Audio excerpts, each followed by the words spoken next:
Hello everyone, this is Neelam from CMICS। तो आप सभी का स्वागत है मेरी जनरल मैनेजमेंट की क्लास 4 में। आज मैं ऑर्गेनाइजेशन का पार्ट 2 लेकर आई हूँ आपके लिए। So let's start with our topic. हमारा पहला क्वेश्चन है अरेंज इन करेक्ट ऑर्डर। देखिए ये मिस्टेक हो गई है, टाइपिंग मिस्टेक है।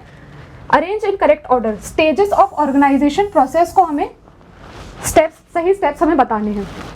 जिसके ऑप्शंस हैं, ये हो जाएगा option number 1, 2, 3, 4। I am extremely sorry. कर्तव्यों का निर्धारण, assignment of duties. Option number 2, कार्य की पहचान तथा विभाजन, identification of job and division. Option number 3, reporting. Option number 4, विभागीकरण, दैट इज डिपार्टमेंटलाइजेशन। इसका राइट आंसर क्या होगा?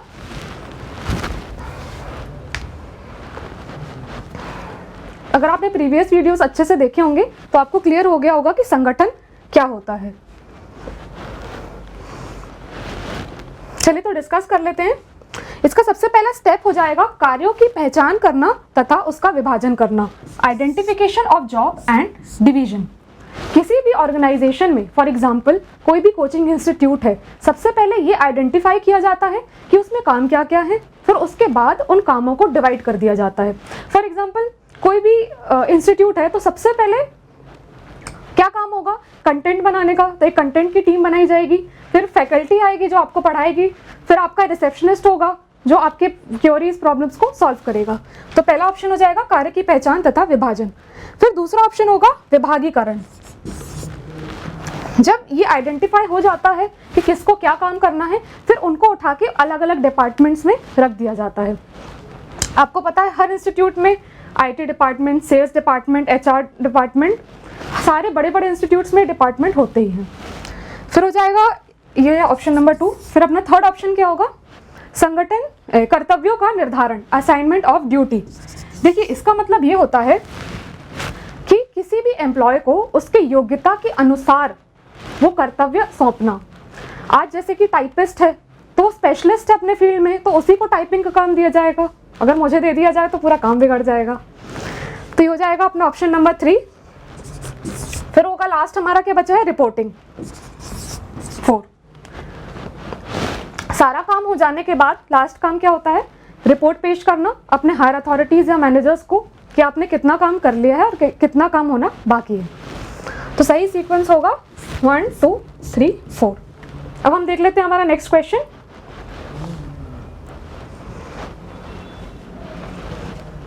निम्न में संगठन की विशेषता नहीं है। Which of the following is not a characteristics of organization?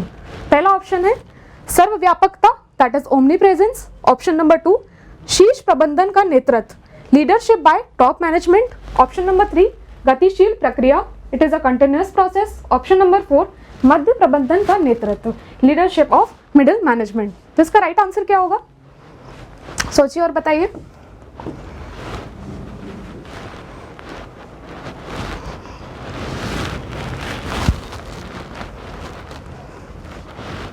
चलिए तो डिस्कस कर लेते हैं।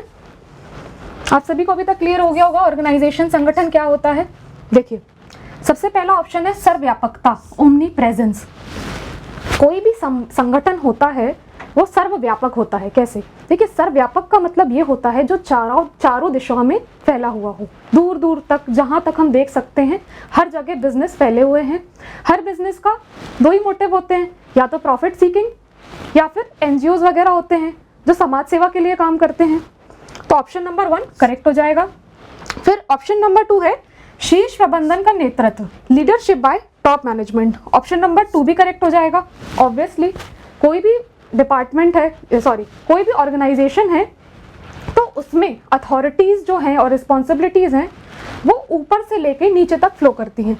फॉर एग्जाम्पल CEO, फिर उसके बाद आ जाएगा अपना मैनेजर है, फिर अपने दूसरे एम्प्लॉयज आ जाएंगे, फिर हो जाएगी लेबर।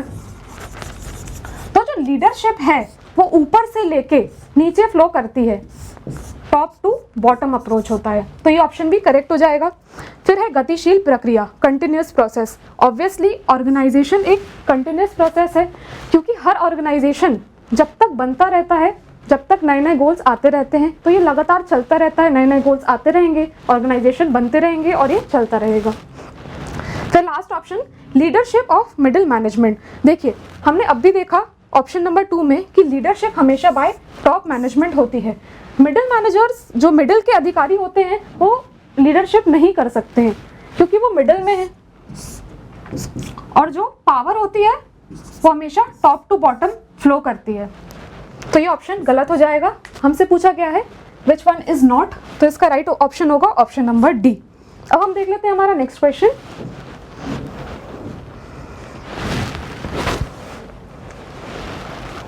संगठन का महत्व निम्न में से सत्य है।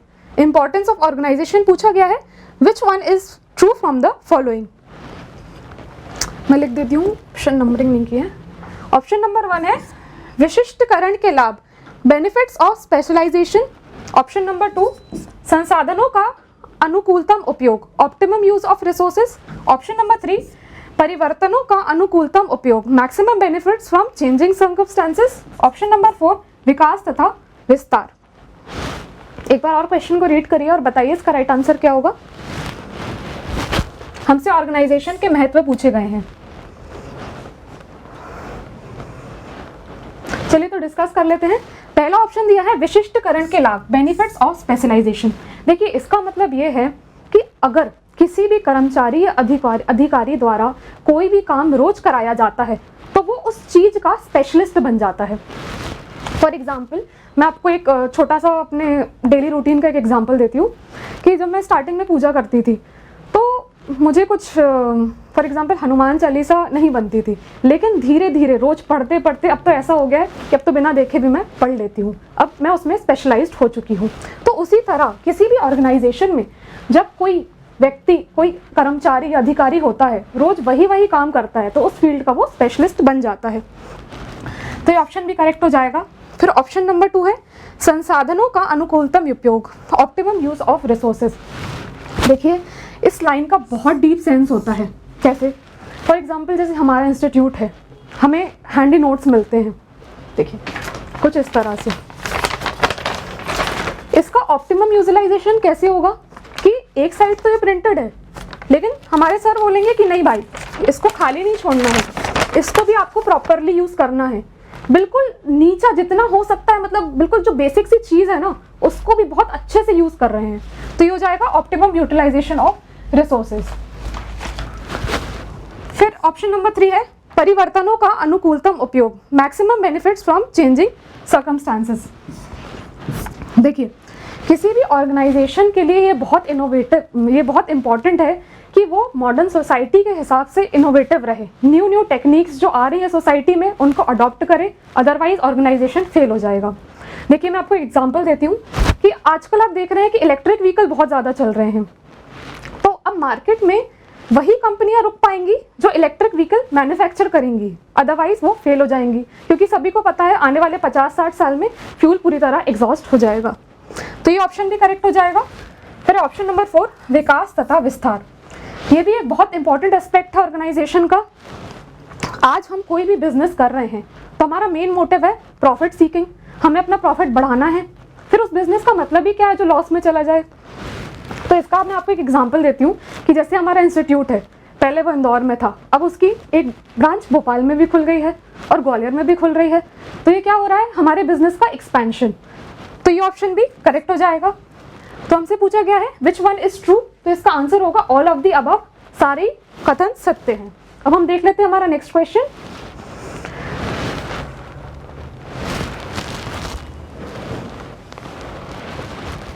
निम्न में से संगठन के प्रकार नहीं है, which one of the following is not a type of organisation. इसके ऑप्शन है ऑप्शन नंबर ए कार्यात्मक संगठन, फंक्शनल ऑर्गेनाइजेशन। ऑप्शन नंबर 2 प्रभागीय संगठन, that is divisional organisation. Option number 3 matrix संगठन। फिर ऑप्शन नंबर 4 वृत्ताकार संगठन, that is circular organisation. Option number 4 रेखीय संगठन, दैट इज लीनियर ऑर्गेनाइजेशन। इसका राइट आंसर क्या होगा? विच वन इज नॉट, कौन सा नहीं है, ये पूछा गया है। देखिए गाइज, मैं ये कोशिश कर रही हूँ कि एमसीक्यू की हेल्प से मैं आपका मैनेजमेंट का पूरा सिलेबस कवर करूँ। मुझसे जितना हो पा रहा है मैं टॉपिक्स ले रही हूँ, और आपको मेरे एक वीडियो देखने के बाद आपको वो छोटे छोटे जो टॉपिक्स हैं पूरे क्लियर हो जाना चाहिए। आप मुझे कमेंट करके बताइए आप मुझसे कनेक्ट कर पा रहे हैं कि नहीं।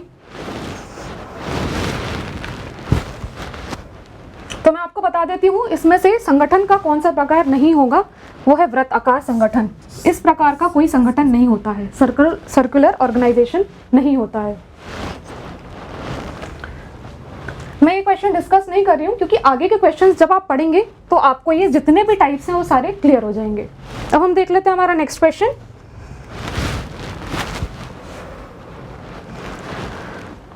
समान प्रकृति के सभी कार्यों को संगठन के एक विभाग में रखकर एक अध्यक्ष के अधीन कर दिया जाता है। इसमें संगठन के प्रकार के बारे में पूछा जा रहा है कि वो कौन सा संगठन है जिसमें समान प्रकृति के सभी कार्यों को संगठन के एक भाग में रखकर एक अध्यक्ष के अधीन कर दिया जाता है। Organisation in which keeping all the works of similar nature in one part of the organisation under one chairman is. तो इसका राइट आंसर क्या होगा? ऑप्शन नंबर ए कार्यात्मक functional organisation, option number B प्रभागीय divisional organisation, option number C matrix organization, option number D वृत्ताकार संगठन, option number ई रेखीय that is linear organisation. तो इसका राइट आंसर क्या होगा? देखिए डी तो नहीं होगा, अभी मैंने डिस्कस किया था।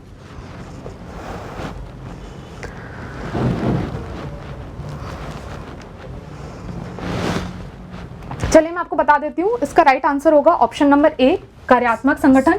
अगर आपने कल का वीडियो देखा होगा उसमें भी मैंने आपको दो टाइप्स डिस्कस किए थे। देखिए फंक्शनल ऑर्गेनाइजेशन कार्यात्मक संगठन वो होता है कि इस पूरे संगठन के अंदर एक ऐसा ग्रुप बना दिया जाता है जो पर्टिकुलरली वही वर्क करता है जो जिसका नेचर सेम हो। फॉर एग्जाम्पल अपना मैन्युफैक्चरिंग यूनिट, तो एक ग्रुप पर्टिकुलरली मैन्युफैक्चरिंग यूनिट के लिए बना दिया गया, तो सिर्फ वो इसी पर ही काम करेगा कि मैन्युफैक्चरिंग के अंदर जो सेल्स का काम है, प्रोसेसिंग है, परचेस है, तो वो सारा काम ये ग्रुप देखेगा। तो इसको ये कहलाएगा कार्यात्मक संगठन। फंक्शनल ऑर्गेनाइजेशन एक ही ग्रुप है जो पूरा एक पर्टिकुलरली एक किसी स्पेसिफिक चीज को लेकर काम कर रहा है। अब हम देख लेते हैं हमारा नेक्स्ट क्वेश्चन।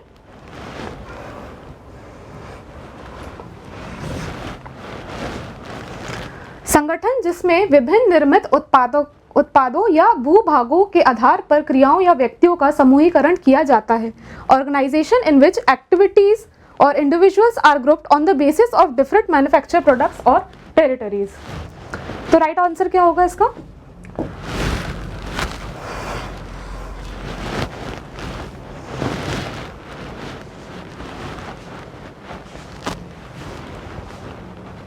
देखिए यहाँ पर फोकस उत्पादों और भूभागों पर हो रहा है।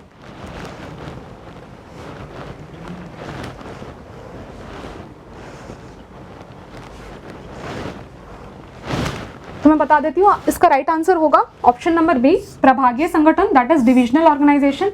देखिए इसका मतलब ये है, प्रभागीय संगठन में क्या होता है कि जो ग्रुपिंग हो रही है, जो ऑर्गेनाइजेशन के अंदर, सॉरी नेक्स्ट क्वेश्चन आ गया,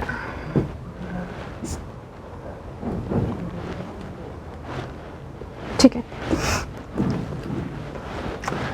ये जो ऑर्गेनाइजेशन है इसके अंदर जो ग्रुपिंग हो रही है वो यहाँ पर उत्पादकों और वो भूभागों दैट इज ज्योग्राफिकल बेसिस पे होता है। देखिए हम प्रोडक्ट बेस पे अगर देख लें, ये जो ग्रुप बनाया जा रहा है इसका फोकस सिर्फ वहाँ के जो प्रोडक्ट्स डिमांडेड हैं उन्हीं पर रहेगा। ये दूसरी चीज़ों पर फोकस नहीं करेंगे जैसे सेल्स मार्केटिंग वगैरह, इनका फोकस सिर्फ प्रोडक्ट पर ही रहेगा।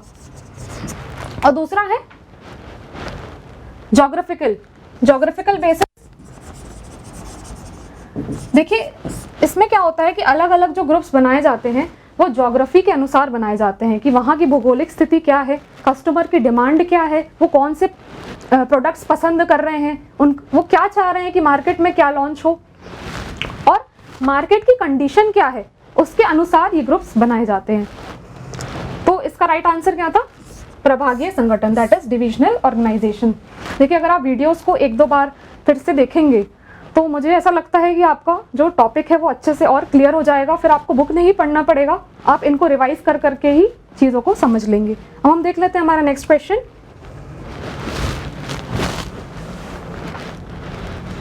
संगठन की संरचना समतल रेखाओं तथा प्राधिकार लंबवत रेखाओं में संयोजन किया जाता है।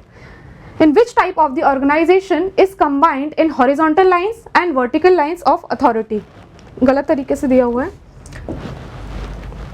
ये क्वेश्चन। इसमें होगा organisation in which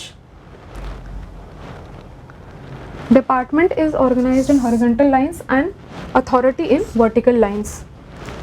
option same है। बताइए इसका राइट आंसर क्या होगा। अब भी हमने पढ़ा ये कार्यात्मक फंक्शनल ऑर्गेनाइजेशन तो नहीं होगा, प्रभागीय भी नहीं होगा, वृत्त तो होता नहीं है। तो इसमें से बताइए सी या ई में से राइट आंसर क्या होगा, आपको क्या लगता है।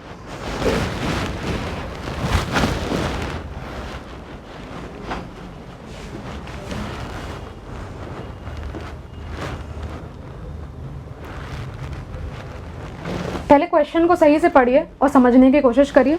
तो चलिए डिस्कस कर लेते हैं। यहाँ ये बोला गया है कि जो संगठन की संरचना होती है, जो ऑर्गेनाइजेशन का स्ट्रक्चर होता है, वो समतल रेखा में होता है, इस तरह से लेटी हुई लकीर के समान। देखिए कैसे आएगा, ये इक्वल लाइन पे है सारे डिपार्टमेंट्स। देखिए इसमें क्या आ जाएगा, यहाँ पर आ जाएगा डिपार्टमेंट ऑफ सेल्स, है ना, यहाँ पर आ जाएगा अपना आईटी डिपार्टमेंट, यहाँ आ जाएगा एचआर डिपार्टमेंट। तो ये जितने भी डिपार्टमेंट्स हैं ये सब समतल रेखा पर हैं, लेकिन जो प्राधिकार लंबवत रेखाओं पर रहेगा, जो अथॉरिटीज है, it will flow from top to bottom, कुछ इस तरह से। यहाँ सीईओ हो जाएगा, यहाँ पर मैनेजर आ जाएगा, फिर अलग अलग डिपार्टमेंट्स आ जाएंगे, फिर कुछ सबऑर्डिनेट्स होंगे यहाँ पे, फिर लेबर वर्कर होंगे, कुछ इस तरह से। आई होप आपको क्वेश्चन समझ में आया होगा। तो इसका राइट आंसर होगा option number C, that is matrix संगठन, मैट्रिक्स ऑर्गेनाइजेशन। इसमें डिवीजन इसी तरह से होता है, एक तो अपना पहले ये लीनियर हो जाएगा, फिर हॉरिजॉन्टल, किस तरह से अपनी पूरी जो ड्यूटीज हैं वो फ्लो कर रही है फ्रॉम टॉप टू बॉटम। अब हम देख लेते हैं हमारा next question.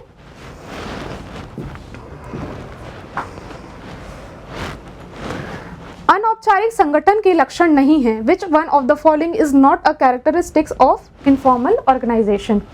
Option number A, निर्माण उच्च स्तरीय अधिकारियों द्वारा, construction by high level officers. Option number B, इसका मूल उद्देश्य व्यक्तिगत उद्देश्य हासिल करना है, it's basic purpose is to achieve personal objectives.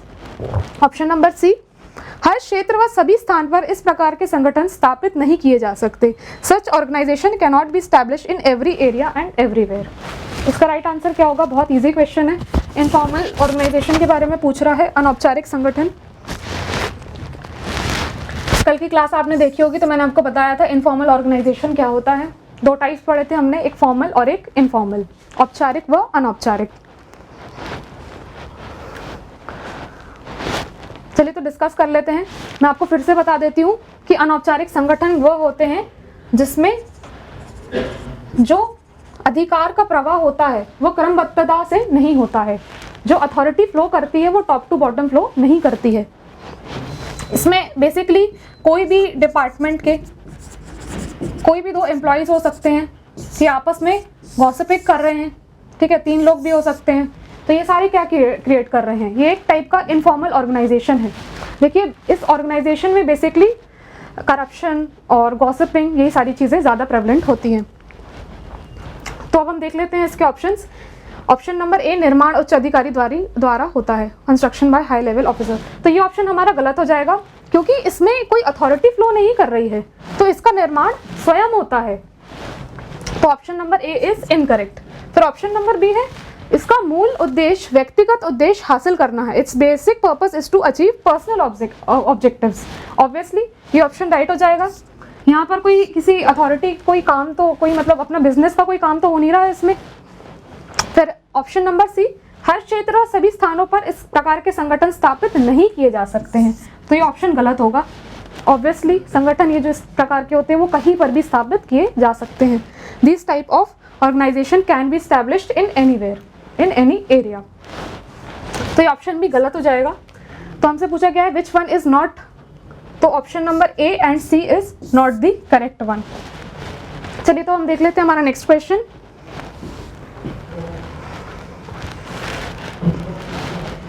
निम्न में से अधिकार अंतरण के प्रकार हैं। Which one of the following is a type of transfer of rights? Options हैं, ऑप्शन नंबर ए प्रशासनिक अंतरण, administrative transfer, option number B क्रियात्मक अंतरण, ये गलत लिखा हुआ है sorry, functional transfer, option number C भौगोलिक अंतरण दैट इज ज्योग्राफिकल ट्रांसफर, फिर ऑप्शन नंबर डी तकनीकी अंतरण दैट इज टेक्निकल ट्रांसफर।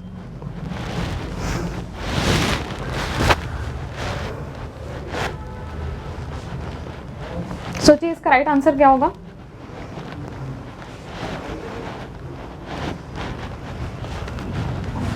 चलिए तो डिस्कस कर लेते हैं ट्रांसफर ऑफ राइट्स। बहुत इजी कॉन्सेप्ट है अधिकार अंतरण। ऑब्वियसली अगर आपने प्रीवियस स्लाइड्स देखी होंगी तो जो अथॉरिटी है, जो राइट्स है, वो फ्लो कर रही है कहाँ से, टॉप टू बॉटम अप्रोच रहता है उनका। तो ये उन्हीं की बात हो रही है, ट्रांसफर ऑफ राइट्स, अथॉरिटी की बात हो रही है। फिर इसके टाइप्स अपन देख लेते हैं। इसमें पूछा गया है which of the following is a type, is a पूछा गया है।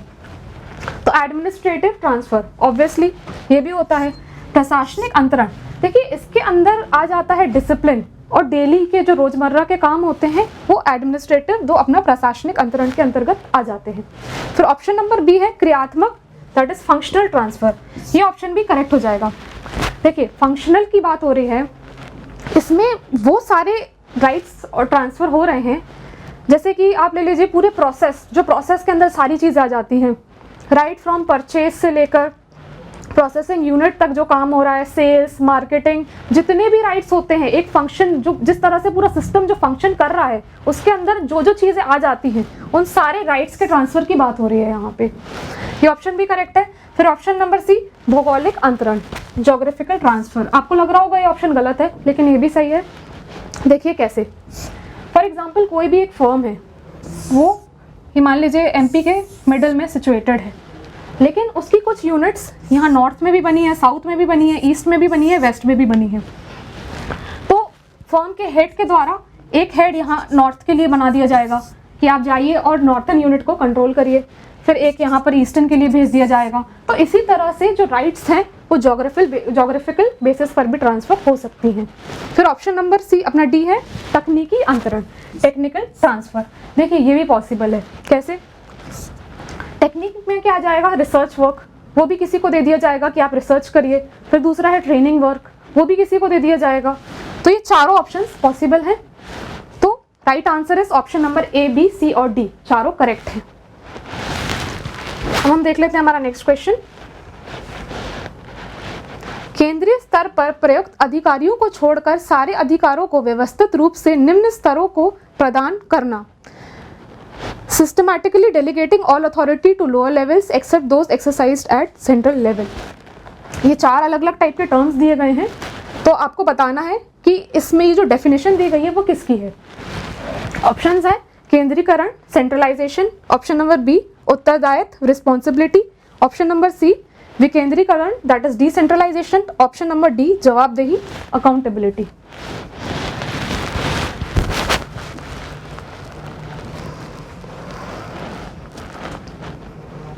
चलिए तो डिस्कस कर लेते हैं। पहले मैं आपको बता देती हूँ इसका राइट आंसर क्या होगा। केंद्रीय स्तर पर प्रयुक्त अधिकारियों को छोड़कर ये इसका राइट आंसर होगा डिसेंट्रलाइजेशन दैट इज विकेंद्रीकरण। तो हम इन टर्म्स को डिस्कस कर लेते हैं। देखिए ऑप्शन नंबर ए और C that is centralisation, decentralisation, आप सभी को पता ही होगा, ये बहुत इजी टर्म्स है, फिर भी मैं बता देती हूँ। केंद्रीकरण का मतलब क्या होता है, सेंट्रलाइजेशन। फॉर एग्जाम्पल हमारी जो गवर्नमेंट मशीनरी है, यूनियन टॉप पर और नीचे स्टेट गवर्नमेंट्स हैं।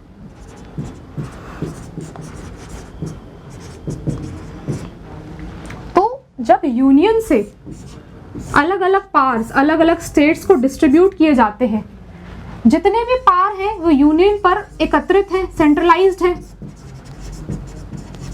मैक्सिमम जो पावर है वो किसके पास है, यूनियन, संघ के पास है। तो ये कहलाएगा दैट इज सेंट्रलाइजेशन, ये होता है केंद्रीकरण। ये डिसेंट्रलाइज कैसे होगा, जब इन पावर्स को डिस्ट्रीब्यूट कर दिया जाएगा अपने से लोअर अथॉरिटीज में। तो ये जो प्रोसेस है from centralisation to distributing the powers to lower authority, ये कहलाएगा डिसेंट्रलाइजेशन। यहाँ पर क्या हो रहा है, जो केंद्र में जो पावर है वो अपने नीचे वाले जो निम्न स्तर के अधिकारी होते हैं उनको किस तरह से पावर बांटे जा रहे हैं, विकेंद्रीकरण किया जा रहा है। तो ये 2 टर्म्स क्लियर हो गए होंगे आपको। फिर है रिस्पॉन्सिबिलिटी और अकाउंटेबिलिटी। देखिए किसी भी ऑर्गेनाइजेशन में ये बहुत इंपॉर्टेंट है, अकाउंटेबिलिटी और रिस्पॉन्सिबिलिटी। इसके बिना ऑर्गेनाइजेशन काम नहीं कर सकता। देखिए यहाँ पर मैनेजर है, फिर है अपना कोई सबऑर्डिनेट है। तो मैनेजर क्या करता है, वो किसी सबऑर्डिनेट को क्या अथॉरिटी देता है। जैसे मैं मैनेजर हूँ और मैंने किसी सबऑर्डिनेट को बोला कि तुम्हें कल ये फाइल बनाकर पूरी प्रिपेयर करके लाकर देना पड़ेगी, तो मैं क्या कर रही हूँ, उसको अकाउंटेबिलिटी दे रही हूँ। वो अपने काम के लिए जवाबदेही है। कल मैं उससे पूछूंगी कि तुम्हें जो मैंने काम दिया था वो तुमने किया कि नहीं, फिर वो मुझे जवाब देगा कि हाँ किया कि नहीं किया। फिर है रिस्पॉन्सिबिलिटी। देखिए जो अकाउंटेबिलिटी होती है वो हमेशा टॉप से लेके बॉटम में फ्लो करती है, from top level to bottom level. उसी तरह ठीक सेंट्रलाइजेशन भी ऐसे ही फ्लो करता है, फ्रॉम टॉप टू बॉटम। लेकिन रिस्पॉन्सिबिलिटी क्या होता है, उसका जो फ्लो होता है वो बॉटम टू टॉप होता है। देखिए कैसे, अब मैंने उससे पूछा कि तुम्हें जो मैंने फाइल दी थी वो तुमने कंप्लीट की कि नहीं, वो उस चीज़ के लिए रिस्पॉन्सिबल है, उत्तरदायित्व है, वो मुझे उसका उत्तर देगा। तो ठीक उसी प्रकार रिस्पॉन्सिबिलिटी है, वो हमेशा बॉटम टू टॉप फ्लो करती है। तो आज के लिए बस इतना ही। मैं अभी कुछ बहुत कम क्वेश्चंस ले रही हूँ क्योंकि मैं चाहती हूँ आप लोग अच्छे से फीडबैक दें, मुझे कमेंट्स करके बताएं आपको मेरी क्लास लिंक हो पा रही है कि नहीं, आप क्या चेंजेस चाह रहे हैं। और कल मैं आपके लिए एक नया टॉपिक लेकर आऊँगी, मे बी स्टाफिंग। तो आज के लिए इतना ही। Thank you.